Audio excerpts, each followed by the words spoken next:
On a sweltering afternoon deep into a cross-country road trip, Helen Jones lay curled inside the cramped, velvet-lined trunk of her own SUV, holding her breath like a mischievous teenager, chasing a fleeting moment of playfulness. It was meant to be a harmless prank, a sudden surprise at a scenic overlook, a shared laugh to mark the beginning of her new life with Eric Moore.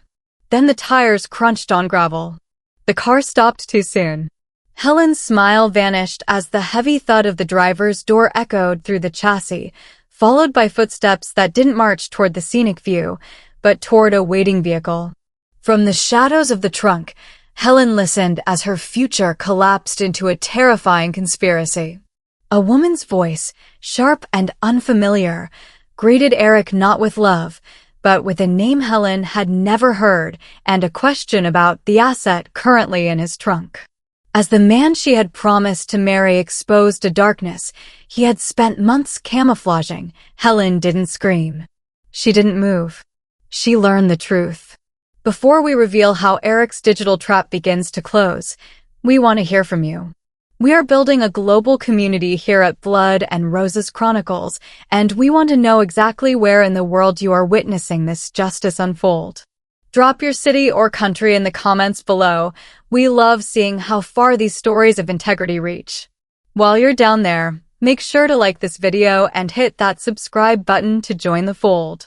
And if you know someone who needs to see that even in the shadows, someone is always watching, share this story with them.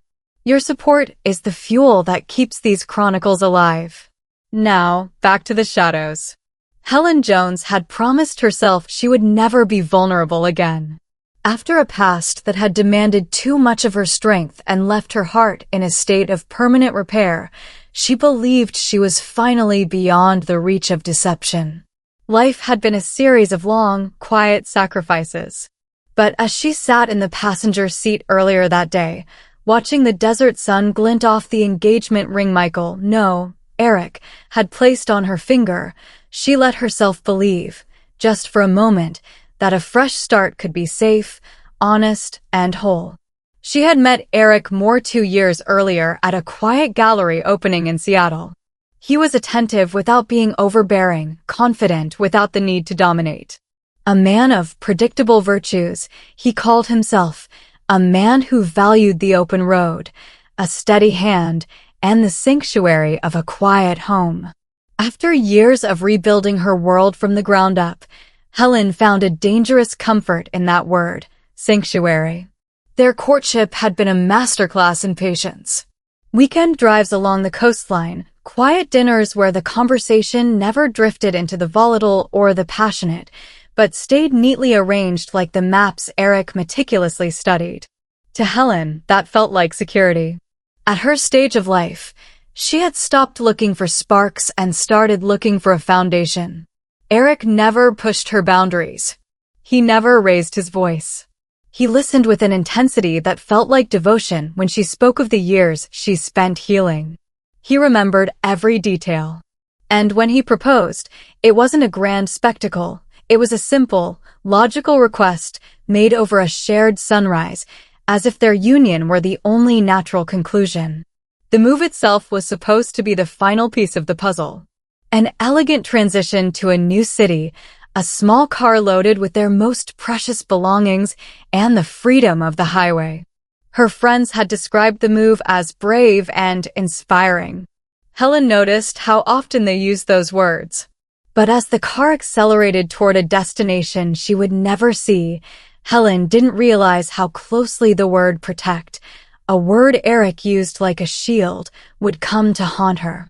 What she hadn't told anyone was that she was simply tired of being the only person watching her own back. Little did she know, the man she had hired to watch it was the one who had been leading her toward the edge of a cliff. Through the narrow latch of the trunk, the world outside was a sliver of blinding, overexposed gold that stung Helen's eyes. She shifted her weight with agonizing slowness, her denim jacket rustling against a leather suitcase like a thunderclap in the oppressive silence of the stationary car. Eric's footsteps were heavy, crunching rhythmically on the dry roadside brush as he moved away from the driver's side.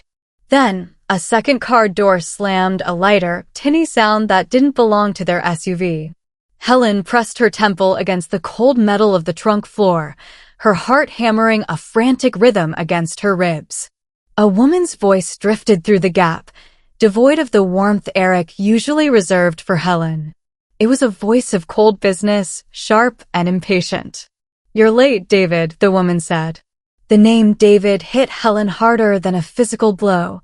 In 2 years of intimacy, Eric had never once mentioned an alias. The traffic was a nightmare, and she wanted to stop for photos every 10 miles. "Eric," or David replied, his voice stripped of its gentle, attentive lilt. It was now a low, irritated rasp. Helen felt a sickening lurch in her stomach as she realized the patient man she had loved was merely a character he had played to keep her compliant. She watched through the sliver of light as a pair of high-heeled boots stepped into view, stopping mere inches from the rear bumper. The woman leaned against the car, her shadow stretching long and distorted over the asphalt. "Is the asset secured?" she asked, her tone clinical. Eric's shadow joined hers. "She's asleep in the back, or at least she thinks we're heading to the cabin. I've got her signatures on the property release and the power of attorney. Once we reach the state line, we clear the title on her life and finalize the swap." Helen's breath hitched. She had to clamp her hand over her mouth to stifle a sob of pure terror. Clearing the title sounded like a death sentence, a transactional erasure of her very existence. She thought of the peaceful home Eric had promised her, the one she had sold her own house to fund, and realized with terrifying clarity that the destination on their GPS didn't exist. It was a ghost house meant for a ghost. "The resemblance is close enough," the woman remarked, tapping a rhythm on the trunk lid that vibrated through Helen's skull. "With her hair styled and her ID in my hand, no one will question the new Mrs. Moore." The betrayal was total. Eric hadn't just been stealing her money, he was preparing to replace her. Helen stared at her engagement ring, the diamond mocking her in the shadows. It wasn't a symbol of a fresh start, it was a tracking color, a lure used to pull her away from everyone who knew her name. As Eric laughed, a short, dismissive sound she had never heard him make, Helen felt her naivety wither away, replaced by a cold, sharpened instinct for survival. She was no longer a bride-to-be, she was a witness in a moving coffin, and the road ahead was no longer a journey, but a battlefield. The car lurched back onto the highway, the rhythmic vibration of the tires against the pavement vibrating through Helen's spine like a steady, mocking pulse. Inside the trunk, the air had grown stale and heavy with the scent of old carpet and her own rising panic. Every mile felt like a minute stolen from her future. She knew that the next time the car stopped, the game would change. She had to transform from the terrified woman huddled in the dark into a masterpiece of deception. She practiced her breathing, forcing the jagged gasps into slow, shallow draws, steadying her hands until they no longer shook against the lining of the car. When the SUV finally slowed, the crunch of gravel beneath the tires signaled her arrival at the scenic overlook Eric had promised miles ago. The engine cut out, and for a heartbeat, the world was unnervingly still. Helen heard the driver's side door open, followed by the familiar, jaunty whistle Eric used when he was in a good mood, the whistle of a man who believed his plan was moving toward a flawless conclusion. As the electronic click of the trunk latch echoed, Helen squeezed her eyes shut for a microsecond, purging the terror from her expression. The trunk lid swung upward, flooding her vision with a sudden, violent burst of mountain sunlight. She squinted, putting on a show of grogginess, and let out a soft, melodic laugh that felt like ash in her throat. "Surprise," she chirped, her voice steady despite the adrenaline screaming in her ears. She sat up, smoothing her floral dress and blinking against the glare, projecting the image of a playful, impulsive bride-to-be who had just pulled off the perfect prank. Eric froze, his hand still gripping the handle of the liftgate.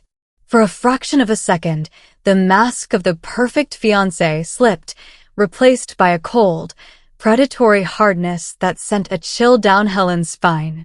His eyes darted to the roadside where the other car had been, then back to Helen, searching her face for any hint that she had heard the transaction on the shoulder. Helen didn't flinch. She reached out, playfully swatting his arm. "You should have seen your face. You were driving so seriously, I thought you'd never stop," she teased, her heart thumping so hard she was certain he could see it beneath her light sweater. Eric's expression softened, the practiced warmth flooding back into his features like a shutter closing over a dark room. He laughed, a deep, rich sound that Helen now recognized as a weapon. "You nearly gave me a heart attack, Helen." "You're lucky I didn't hit a bump and send you flying," he said, reaching out to help her climb down. His grip on her hand was firm, too firm, and as he pulled her close for a hug, Helen felt the crushing weight of his strength. She leaned her head against his shoulder, closing her eyes to hide the revulsion as she looked past him at the empty road. The other woman was gone, but the ghost of their conversation remained. As Eric kissed her forehead and whispered about how much he loved her spirit, Helen saw the killer behind his eyes, hidden just beneath the surface of his concern. She smiled against his chest, a silent vow forming in her mind. She would play her part. She would walk back to that passenger seat, and she would wait for the moment to turn his own trap against him. Back in the passenger seat, the cabin of the SUV felt smaller than the trunk had, suffocating in its forced normalcy. The familiar scent of Eric's expensive cologne, which once represented safety, now acted as a chemical trigger for the bile rising in Helen's throat. She stared out at the blurring landscape of the high desert, her reflection in the window showing a woman who looked composed, yet whose soul was screaming. Beside her, Eric drove with a relaxed confidence, one hand draped casually over the steering wheel, occasionally reaching over to pat her knee in a gesture that felt like a brand. Helen forced her muscles to remain limp under his touch, focusing every ounce of her will on the smartphone gripped in her lap. She had always been his mischievous girl, so he didn't question when she began scrolling, seemingly lost in social media. In reality, she was initiating a silent counteroffensive, her fingers dancing across the screen with surgical precision. She opened the GPS application, not for navigation, but to drop digital breadcrumbs. Every few miles, she pinned their exact coordinates, naming each location with a code that only her sister, Sarah, would recognize. She sent a series of seemingly innocent photos of the horizon to Sarah, each one embedded with metadata that whispered her true location and the terrifying reality of the man sitting 3 feet away. When Eric glanced over, Helen tilted the screen away just enough to hide the Find My Phone interface, where she was enabling permanent location sharing with 3 of her most trusted contacts. "Just looking at the map, honey," she lied, her voice a perfect imitation of her usual light-hearted lilt. "I want to see how far we are from that fresh start you promised." The irony was a jagged blade in her chest. While Eric spoke about their future garden and the quiet life they would build, Helen was navigating to her private cloud storage, creating a folder that Eric would never find. She surreptitiously activated the voice memo recorder, tucking the phone into the side pocket of the door so it would catch the low, resonant frequency of Eric's voice. She needed more than just her word. She needed the sound of the predator unmasked. Every time Eric took a hand-free call, Helen held her breath, listening to the muffled replies from the other end, her mind cataloging names, dates, and the specific, cold vocabulary of a man who dealt in the erasure of lives. She caught the mention of a clearinghouse and a final signature scheduled for that evening. The digital record grew with every mile, a trail of evidence that would either lead her to freedom or serve as her final testament. As the sun began to dip, casting long, skeletal shadows across the road, Helen realized she wasn't just a passenger anymore. She was a chronicler of her own survival, waiting for the one moment where the digital trap she was building would finally snap shut. The neon hum of the interstate rest stop felt like a physical weight as Eric pulled the SUV into a darkened slot far from the main building.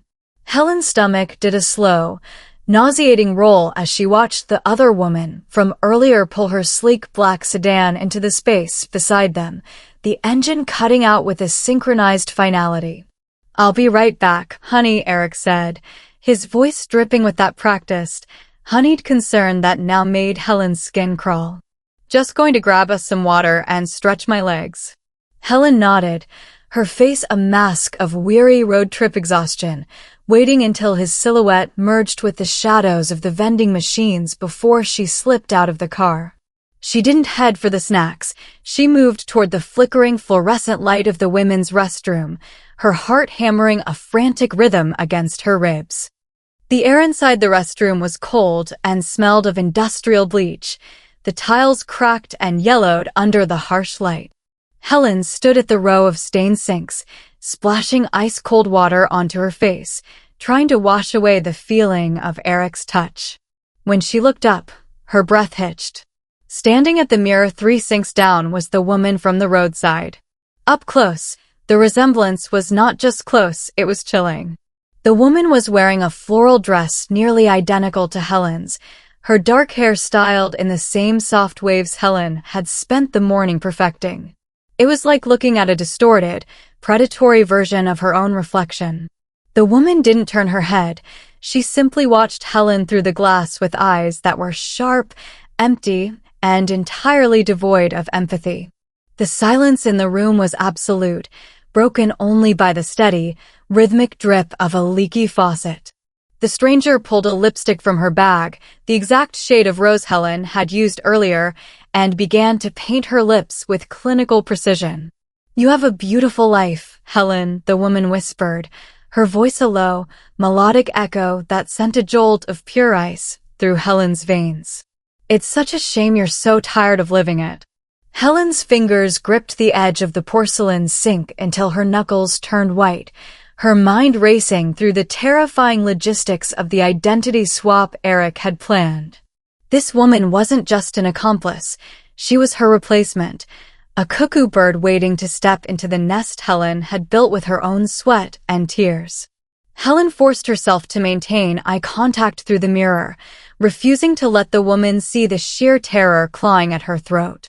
In that silent, mirrored exchange, the fresh start Helen had dreamed of was finally, irrevocably dead, replaced by the grim reality of a survival struggle.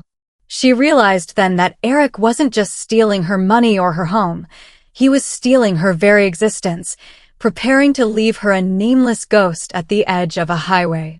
As the woman clicked her lipstick shut and walked out without another word, Helen stood alone in the flickering light, her reflection finally matching the hardened, tactical survivor she was becoming. The drive resumed in a silence so thick it felt like a physical weight pressing against Helen's chest.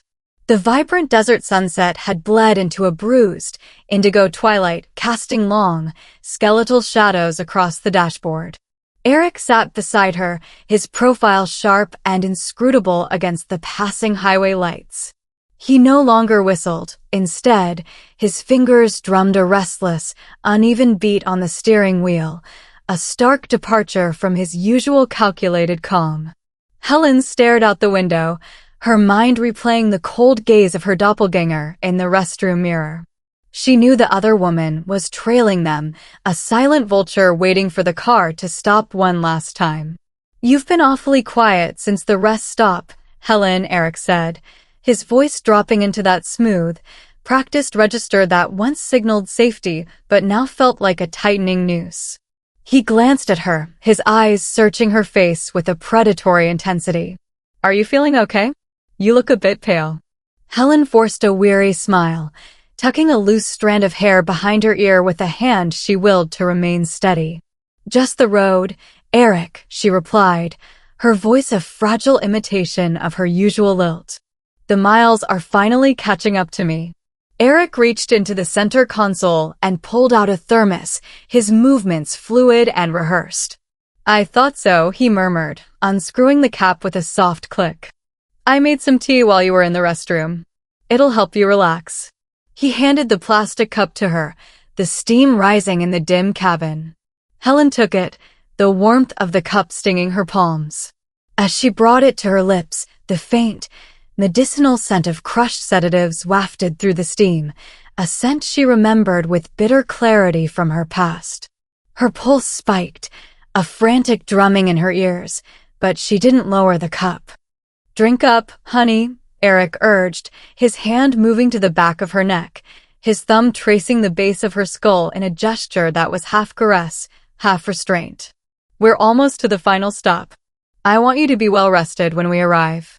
Helen took a shallow sip, letting the liquid touch her tongue without swallowing, then feigned a sudden, violent cough. She reached for her water bottle in the side door, surreptitiously emptying the tainted tea into the dark fabric of the floor mat as she leaned over. When she sat back up, she wiped her mouth with the back of her hand, the empty cup held loosely in her lap. "That's a girl," Eric whispered, his eyes returning to the road as a satisfied smirk tugged at the corner of his mouth. He believed the asset was finally being decommissioned. Helen leaned her head back against the seat and closed her eyes, letting her breathing slow into a heavy, rhythmic pattern. Behind her eyelids, her mind was a whirlwind of tactical calculations. She was no longer just a passenger. She was a ghost in the making, and the man beside her was driving them both toward a motel that was never meant to be a sanctuary, but a grave. The SUV veered off the main highway, the tires humming a lower, more ominous tone as the smooth asphalt gave way to a cracked, neglected road that seemed to lead straight into the mouth of the desert darkness. Helen kept her eyes shut, her head lolling against the window in a perfect imitation of a drug-induced stupor, though every nerve in her body was screaming with an electric alertness. She felt the car slow, the suspension groaning as it rolled over uneven ground, before finally coming to a stop. The air that rushed into the cabin when Eric opened the door was cold and carried the scent of stagnant water and dust. Through her narrowed lashes, Helen caught the flickering neon sign of the Desert Rose Motel, its pink light casting long, sickly shadows across the gravel lot. It was a place designed for anonymity, a secluded waypoint where people disappeared without a trace. Eric reached over, his hand heavy and possessive as he shook her shoulder. "Helen? Wake up, honey." "We're here," he murmured, his voice stripped of the warmth he had used for 2 years, replaced by a cold, clinical detachment. Helen let out a soft, incoherent moan, her limbs moving with a sluggish, uncoordinated effort as he pulled her from the car. She leaned her full weight against him, her face buried in his neck to hide the sharp, calculating focus in her eyes. As he led her toward a room at the far end of the row, she saw the sleek black sedan from the rest stop idling in the shadows nearby, its headlights off like a predator waiting for the kill. The other woman was here, ready to step into the life Eric had spent months preparing for her. The motel room was a cramped box of peeling wallpaper and the smell of stale cigarettes. Eric dropped Helen onto the edge of the saga bed, the springs shrieking under her weight. He didn't look at her. He immediately went to the window, peering through the slats of the blinds at the sedan outside. "She's here," he said, and though he was speaking to himself, the words landed like a gavel in the small room. Helen watched him through the veil of her hair, her fingers surreptitiously reaching for the motel's heavy glass ashtray on the nightstand. This was the final stage, the hotel room where the asset would be decommissioned and the replacement would be finalized. The door to the room creaked open, and the woman stepped inside, her movements fluid and confident. She looked at Helen with a mixture of amusement and disdain, then turned to Eric. "Is the paperwork in the car?" she asked, her voice an uncanny mirror of Helen's own. Eric nodded, his hand moving to his pocket to retrieve the keys. "Everything is ready." "The identity swap happens tonight," he replied, his gaze finally shifting back to Helen with a terrifying finality. In that moment, Helen realized she wasn't just fighting for her property or her money anymore. She was fighting for her breath, for her name, and for the right to exist. As Eric turned back to the woman to finalize the logistics of her erasure, Helen gripped the glass ashtray tighter, the survivor inside her finally ready to stop hiding and start fighting. The heavy thud of the motel door closing signaled the end of Helen's performance and the beginning of her counterstrike.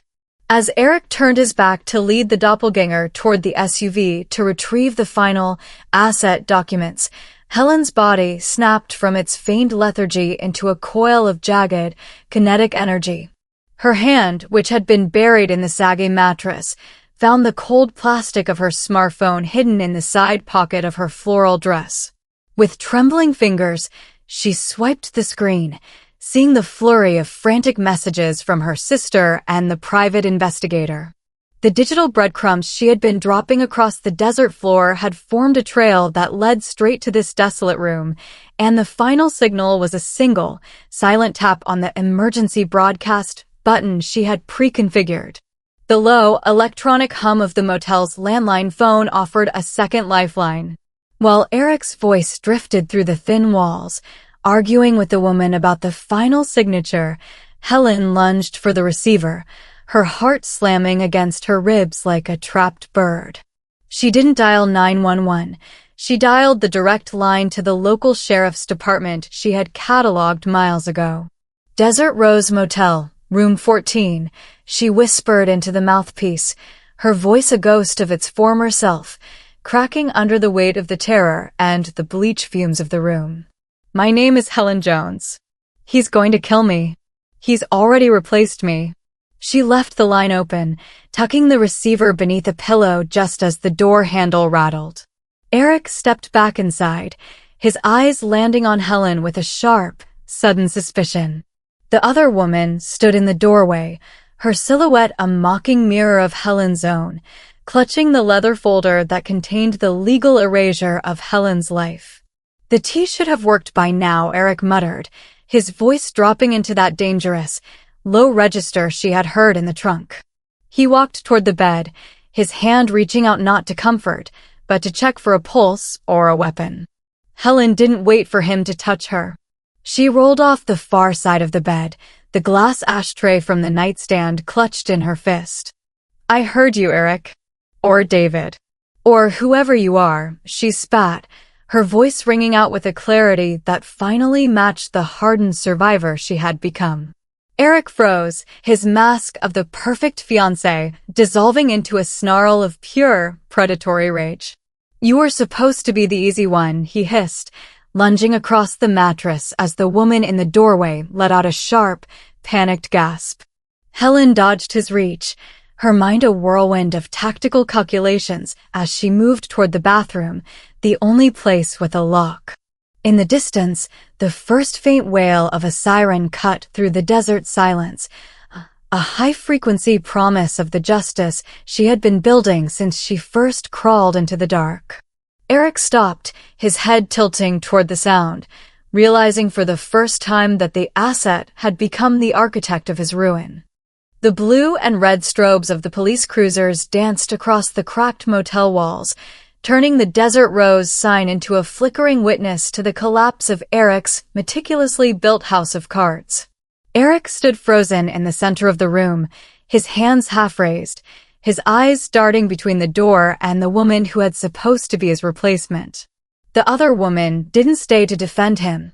The moment she heard the crunch of tires on gravel, she had vanished into the shadows of the corridor, leaving behind only the leather folder and the hollow echoes of her rehearsed voice. Helen emerged from the bathroom, the glass ashtray still gripped in her hand like a talisman of her own survival. She didn't look at Eric with fear anymore. She looked at him with the cold, clinical distance of a woman who had seen the monster behind the mask and decided she was the one who would cast the first stone. The sheriff moved with a heavy, professional speed, pushing Eric against the peeling wallpaper and clicking the handcuffs shut with a finality that seemed to vibrate through the floorboards. Helen Jones? The officer asked, his voice a grounding anchor in the chaos. Helen nodded, her throat tight, her engagement ring catching the police lights in a way that finally looked like broken glass rather than a promise. She handed over her phone, the digital breadcrumbs and the recorded voice memos serving as the silent, irrefutable testimony of her ordeal. As they led Eric out, he tried to catch her eye, his face contorted into a final, desperate attempt at the protective charm that had lured her into the car days ago. Helen simply turned her back, focusing on the keys he had dropped on the stained carpet. The SUV sat alone in the lot, the engine still warm, a metallic beast that had almost been her tomb. Helen climbed into the driver's seat, the leather smelling of the tea Eric had tainted and the perfume of the woman who had tried to steal her soul. She didn't wait for the tow truck or the forensic team to finish their questions. She had given them enough. She shifted the car into gear, the tires crunching over the desert gravel as she steered away from the Desert Rose and back toward the main highway. The road ahead was no longer a path to a house that didn't exist. It was an open, honest horizon. As the sun began to peek over the edge of the world, painting the sand in shades of real, unmanipulated gold, Helen felt the weight of the last 48 hours dissolve into the wind rushing through the open window. She was no longer the asset, the passenger, or the prankster. She was Helen Jones, and for the first time in her life, she was driving toward a destination she had chosen for herself. The road trip wasn't over. It had finally truly begun. If that final glimpse of Helen standing tall and driving toward her own horizon sent a chill down your spine, then click that like button right now. Subscribe to Blood and Roses Chronicles to join our community for more cinematic journeys into the shadows. Drop a comment below and let's talk about that hard-earned justice. Remember, the world might see someone silent or broken when they look at you today, but never forget, you hold a signal that can change everything. See you on the next one.